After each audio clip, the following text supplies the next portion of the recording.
"Oh, he's just here," my wife said, laughing lightly, as if I were a misplaced object in my own home.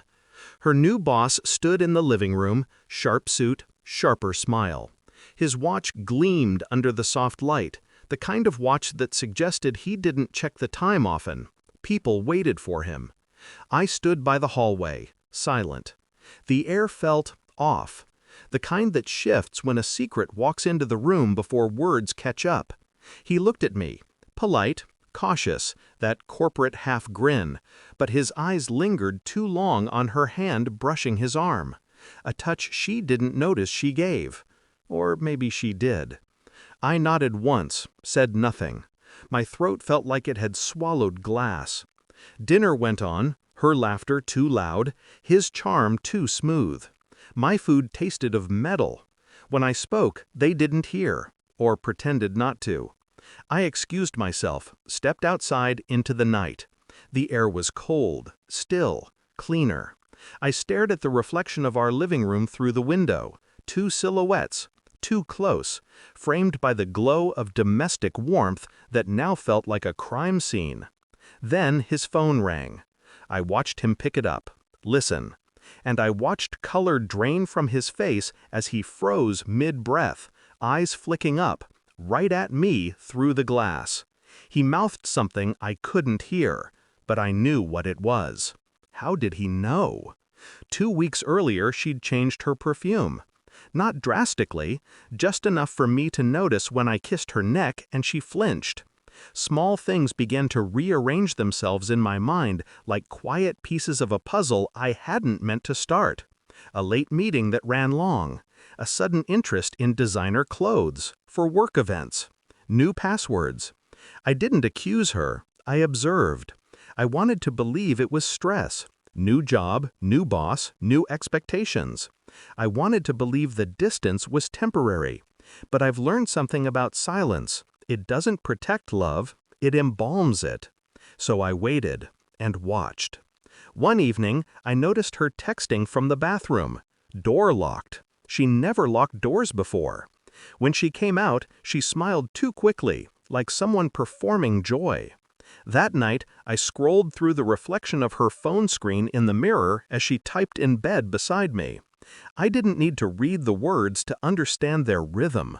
Messages meant for someone who made her heart skip, someone who wasn't me.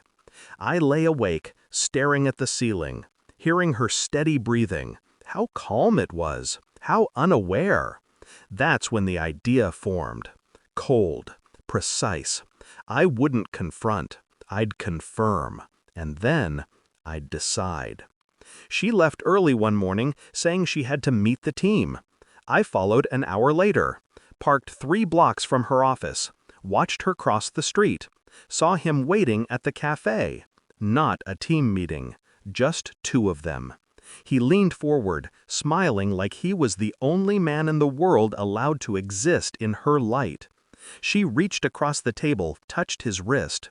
It was brief, but intimate, familiar. I didn't take pictures. I didn't need proof for anyone else. I needed truth for myself. Later that week, I accessed her cloud backups, old habit from when I handled her tech. She'd forgotten I set up the account years ago.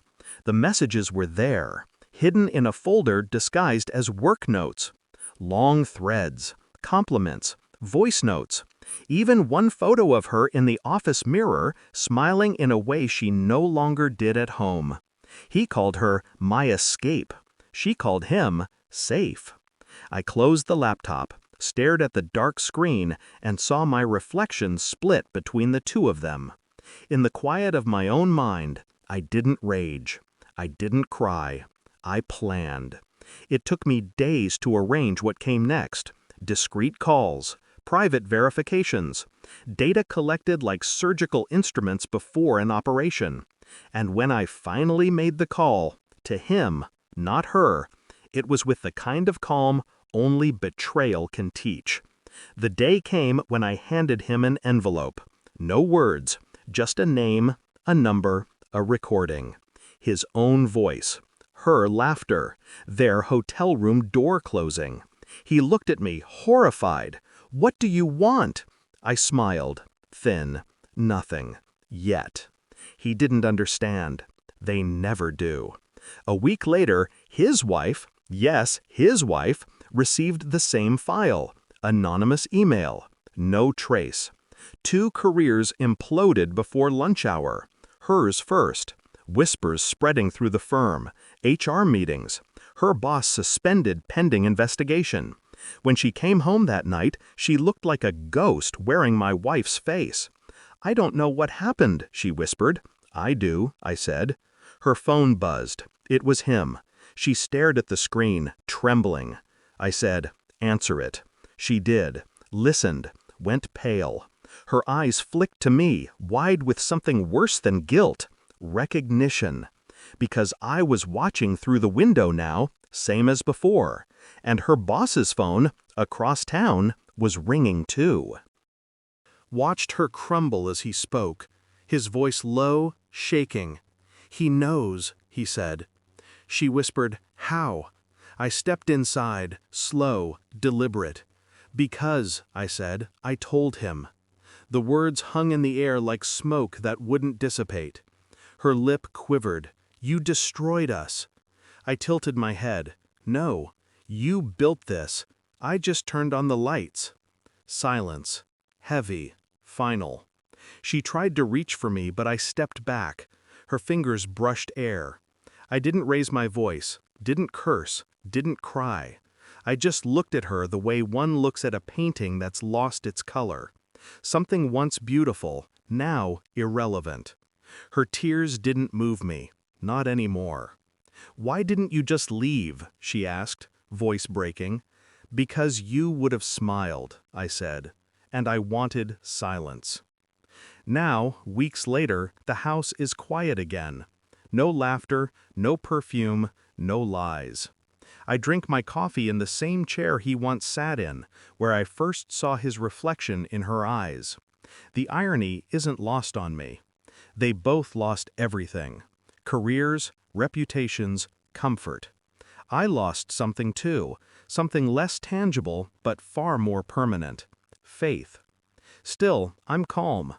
People think revenge is fire. It isn't. It's ice. It melts slowly, leaves nothing but clarity behind. Sometimes the cruelest thing you can do to a liar is simply show the truth and walk away before they realize you've already left. When she finally called to beg for forgiveness, I didn't hang up. I just listened until she understood that silence was all I had left to give.